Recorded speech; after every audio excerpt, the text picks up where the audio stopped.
Bienvenidos a El MBA en tu bolsillo. Hoy vamos a hablar de un dato que la verdad da un poco de vértigo. Más del 70% de las grandes iniciativas de cambio en las empresas fracasan. Se quedan a medias, no logran sus objetivos o, lo que es peor, los resultados se esfuman al cabo de un tiempo. Y la pregunta es inevitable. ¿Por qué sigue pasando esto? Incluso en compañías que están llenas de gente brillante. Es que es la pregunta del millón, la que le quita el sueño a muchísimos directivos. Yo creo que el error de base es pensar que el cambio es un evento. Lanzamos el proyecto, hacemos una reunión y ya está.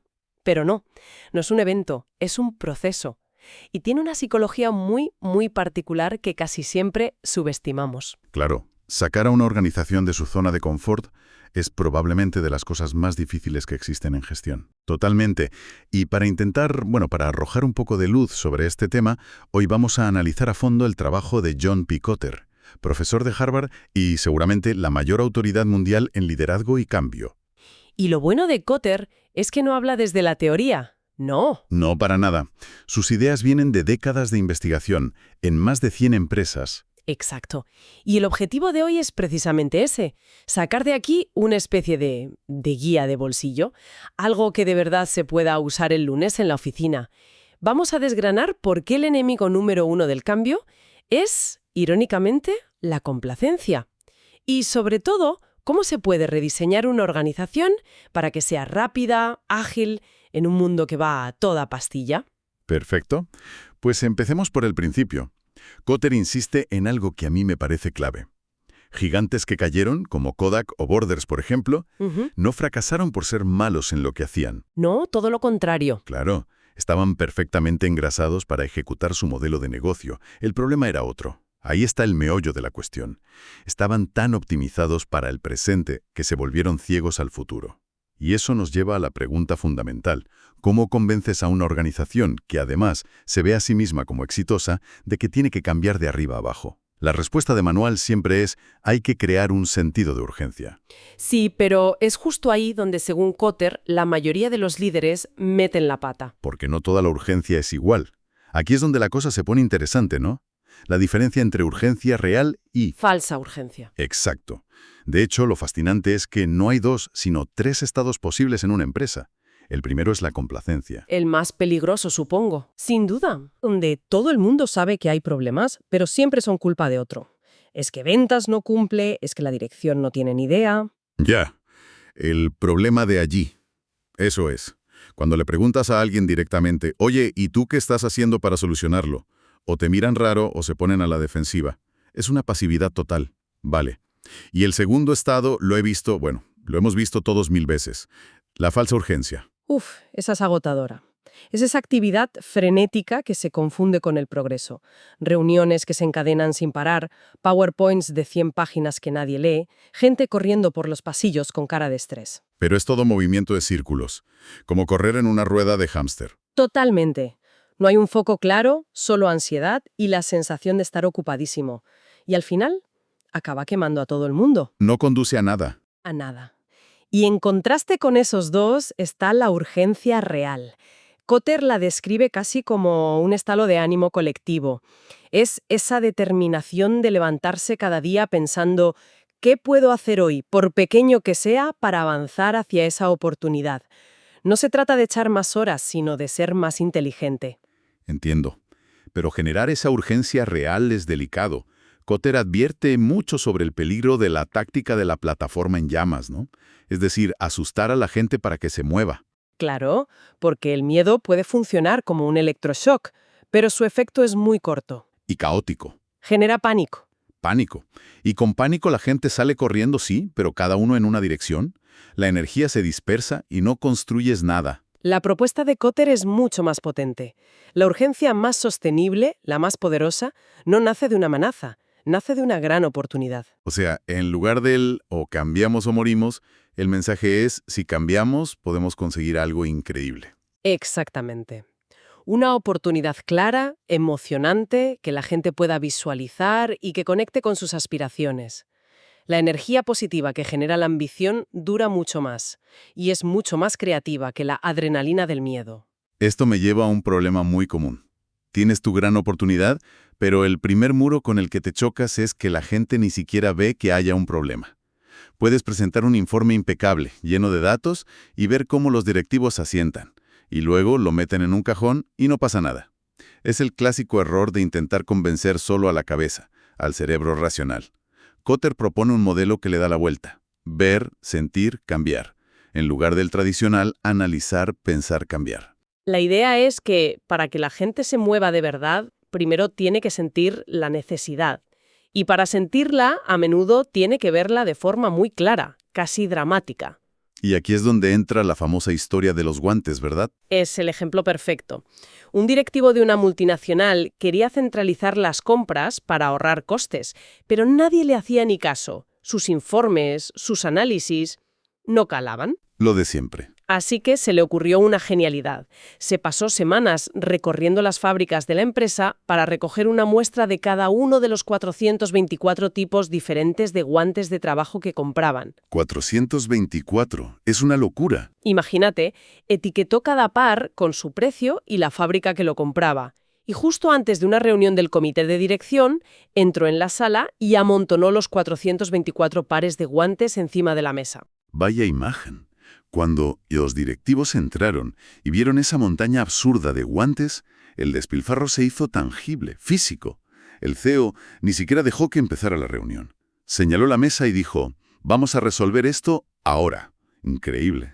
Ese gesto visual consiguió en 5 minutos lo que en meses de análisis no habían logrado. Hizo que sintieran el problema. La historia es genial, pero, suena casi a leyenda urbana. ¿De verdad es tan sencillo? Me cuesta creer que un comité de dirección se deje llevar solo por un golpe de efecto. ¿No corres el riesgo de que te tomen por poco serio? Es una buena pregunta. No se trata de hacer teatro por hacer teatro, claro. El gesto de los guantes funcionó porque era la punta de un iceberg. Era una visualización simple y muy potente de un problema complejo y real que los informes, por lo que sea, no lograban transmitir. ¿Vale? No siempre puedes llevar 424 guantes a una reunión, por supuesto. La clave es encontrar la forma de traducir los datos abstractos en una experiencia humana. ¿Y cómo se hace eso en un entorno de servicios, por ejemplo, donde no hay guantes que apilar? Con historias. Kotter pone otro ejemplo buenísimo. Una biblioteca pública que necesita renovar sus ordenadores. El enfoque de analizar, pensar, cambiar sería una presentación con tablas. Sí, comparando la velocidad del procesador, la RAM, los costes. Aburrido y olvidable. El enfoque ver, sentir, cambiar sería contar la historia real de una niña, de una familia sin recursos, que va a la biblioteca cada tarde para hacer los deberes y que no puede terminarlos porque los ordenadores son tan lentos que se cuelgan, dejándola en desventaja frente a sus compañeros. ¿Qué crees que moviliza más a la acción? La historia de la niña, sin ninguna duda. Te saca del Excel y te mete en la piel de alguien. Vale, me queda claro. Hacemos que la gente vea y sienta el problema. Pero entonces nos encontramos con la propia estructura de la empresa. La jerarquía, que es genial para el día a día, suele ser un freno de mano para cualquier cambio. Esa es la gran paradoja. La jerarquía está diseñada para proteger y optimizar el sistema actual, no para inventar uno nuevo. Y aquí es donde Kotter introduce su idea más radical y, para mí, más brillante. ¿El sistema operativo dual? Exacto. Que no consiste en dinamitar la jerarquía, sino en construir algo a su lado, ¿no? Justo. Es como si un ordenador tuviera 2 sistemas operativos funcionando a la vez. El sistema 1 es la jerarquía de siempre. Sigue gestionando las operaciones, los presupuestos, la calidad.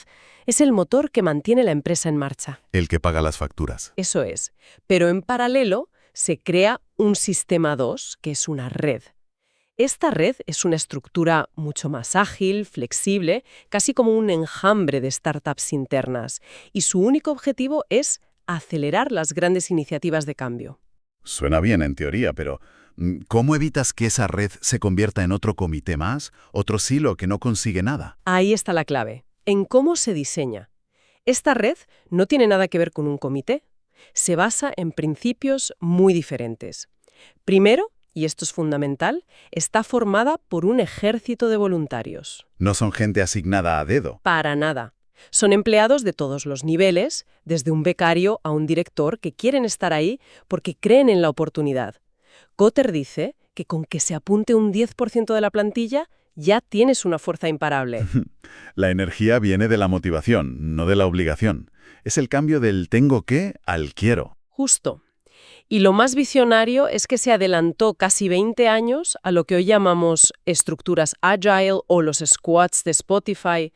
La gente de la red sigue teniendo su trabajo normal en la jerarquía, y esto crea un puente constante entre los dos sistemas. La información fluye, las ideas se testan, se evita el clásico valle de la muerte, donde las buenas ideas mueren. Entendido. Tienes la urgencia, tienes de estructura dual. Pero esto suena enorme. ¿Por dónde empiezas el lunes por la mañana? ¿Hay una especie de mapa? Sí, y es crucial seguirlo. Kotter desarrolló un proceso de 8 pasos que funcionan como aceleradores para esa red. Y el orden importa, porque saltarse pasos es el error más común. Podemos agruparlos en 3 grandes fases. La primera es crear el clima para el cambio. Aquí están los 3 primeros pasos. El primero, ya lo hemos tocado, crear un sentido de urgencia. Pero espera, aquí tengo una duda.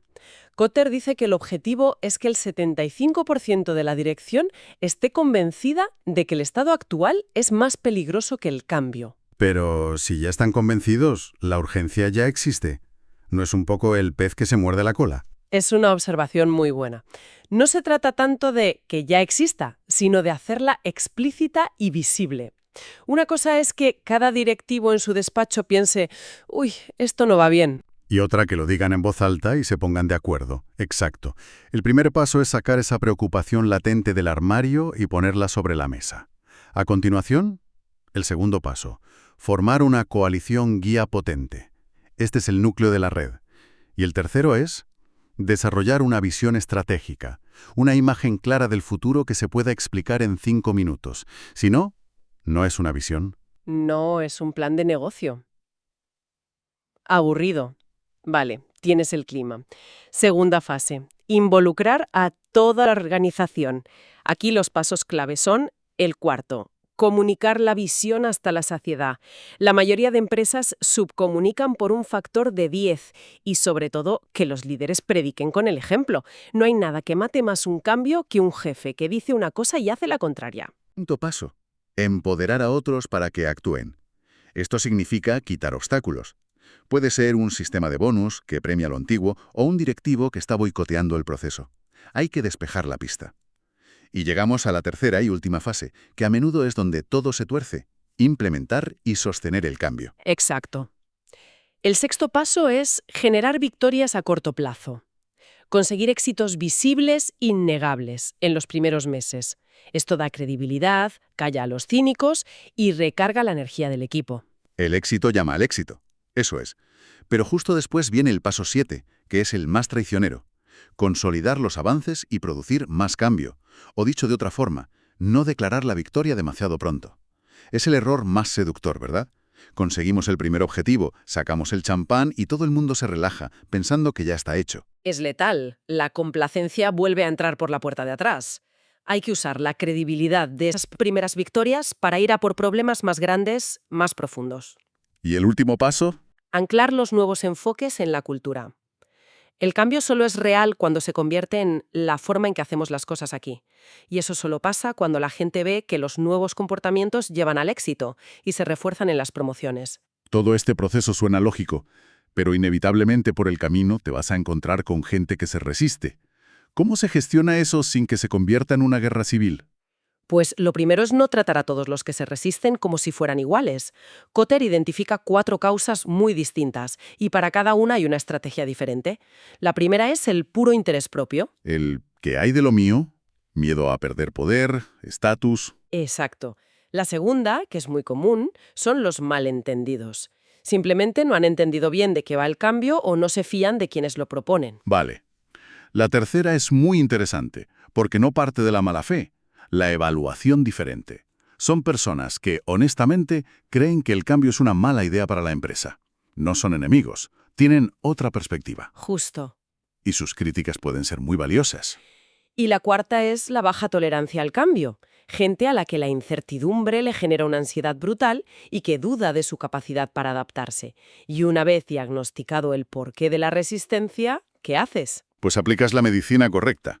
Para los malentendidos, la solución es educación y comunicación. Si es una evaluación diferente, lo mejor es la participación. Invítales al proceso, claro, para que aporten.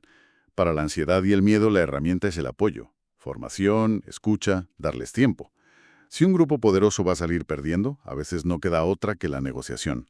Y solo en casos extremos de boicot se recurre a la coerción, pero es una táctica muy arriesgada. Si unimos todas las piezas, la imagen que emerge es que liderar el cambio es menos una cuestión de tener un plan maestro y más una de orquestar un proceso humano muy complejo. Totalmente. Empieza por lo emocional, por conectar con una oportunidad que ilusione. Luego requiere una solución estructural, como el sistema operativo dual, para dar agilidad. Y finalmente, una hoja de ruta, como los 8 pasos, para guiar la energía de forma productiva. Es una mezcla de estrategia, psicología y, sobre todo, perseverancia, ¿no? Mucha perseverancia. Los 8 pasos no son una lista de la compra que vas tachando, son un ciclo que se retroalimenta. El liderazgo de verdad consiste en mantener esa rueda girando. Y esto nos deja con una reflexión final del propio Kotter. Él dice que la mayoría de las empresas tienen un exceso de gestores y un déficit de líderes. La gestión se encarga de la complejidad, de mantener el orden. El liderazgo, en cambio, se encarga del cambio. La pregunta que queda en el aire para cualquiera que nos escuche es, ¿en mi propia empresa, de dónde sale el liderazgo que inspira y moviliza? ¿Estás solo en la última planta del edificio o hay un ejército de voluntarios esperando una buena razón para ponerse en marcha?